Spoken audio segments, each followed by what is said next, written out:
नमस्कार दोस्तों, स्वागत है आपका मेरे channel the bill of knowledge में। आज हम ऐसे ब्रांड के बारे में बात करेंगे जिसने भारत में ही नहीं बल्कि सारी दुनिया में अपना परचम लहराया। बच्चों से लेकर बूढ़ों तक सभी उम्रदराज लोगों को ये ब्रांड बहुत ही पसंद आया। जी हाँ, मैं बात कर रहा हूँ हम सबकी पसंद एटलस साइकिल की। आज मैं इसी साइकिल ब्रांड के इतिहास के बारे में बताऊँगा।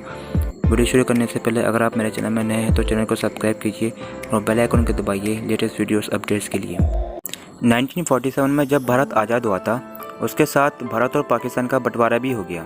कुछ लोग भारत छोड़कर पाकिस्तान चले गए और उनमें से एक इंसान थे श्री जानकी दास कपूर, जो बाद में कराची पाकिस्तान से हरियाणा के सोनीपत चले आए और यहीं सोनीपत में उन्होंने 1951 में एटलस साइकिल की नींव रखी और कंपनी को नाम दिया गया Atlas cycle Haryana limited. Company के पहले शुरुआती साल में करीब 12,000 साइकिल निर्यात हुई, जो कि किसी भी कंपनी के लिए बहुत ही बड़ी अचीवमेंट है। और साल दर साल कंपनी की प्रोडक्शन बढ़ती गई और साल 1965 आने तक एटलस कंपनी इंडिया की लार्जेस्ट साइकिल मैन्युफैक्चरर बन गई। और उसके बाद कंपनी ने कभी भी पीछे मुड़ के नहीं देखा और इस उपलब्धि के बाद कंपनी ने अपनी 2 मैन्युफैक्चरिंग फैक्ट्रीज खोली, एक गाज़ियाबाद में और दूसरी मध्य प्रदेश के मलानपुर में। और इसी के साथ कंपनी को बढ़ावा देने के लिए और लोगों में रोमांच भरने के लिए कंपनी ने कुछ इनोवेशन भी किए अपनी मैन्युफैक्चरिंग में। और सन 1978 में कंपनी ने अपनी पहली रेसिंग बाईसाइकिल भी देश के सामने निकाल दी और उस साल ये साइकिल सबसे ज़्यादा बिकने वाली साइकिलों में से एक थी। इसके बाद कंपनी ने एक अलग ही रफ्तार पकड़ ली और हर साल तकरीबन 50 लाख से भी ज़्यादा साइकिल बनने लगी, जिसके कारण कंपनी एक अलग ही लेवल पर पहुँच गई। बच्चे, बूढ़े और औरतें सभी उम्र के लोग इस साइकिल को खरीदने लगे और इसी अपनी डेली लाइफ का हिस्सा बना लिया। चाहे मार्केट जाना हो या अपने दफ्तर, लोग इसी साइकिल का उपयोग करके जाते थे। लेकिन सन 2000 के बाद कंपनी की ग्रोथ कुछ ज़्यादा नहीं हो सकी और धीरे धीरे एटलस साइकिल कम बिकनी शुरू हो गई और लोगों का क्रेज़ भी इस साइकिल के प्रति कम हो गया।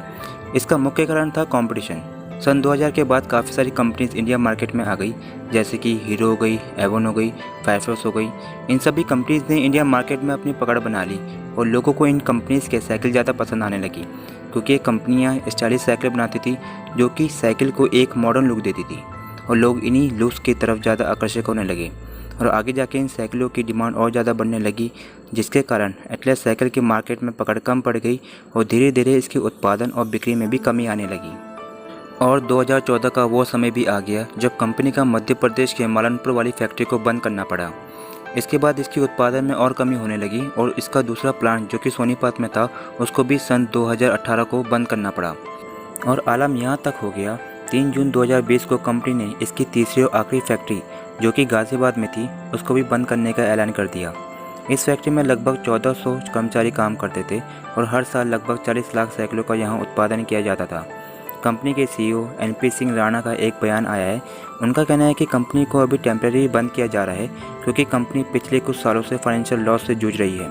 और उनका ये भी कहना है कि कंपनी के पास जो सरप्लस लैंड है, अगर वो 50 करोड़ के आसपास बिक जाती है तो कंपनी को बाद में दोबारा रिज्यूम भी किया जा सकता है। लेकिन फ़िलहाल तो यही माना जा रहा है कि एटलस कंपनी अब बंद हो गई है और एटलस साइकिल अब हमें फ्यूचर में देखने को नहीं मिलेगी।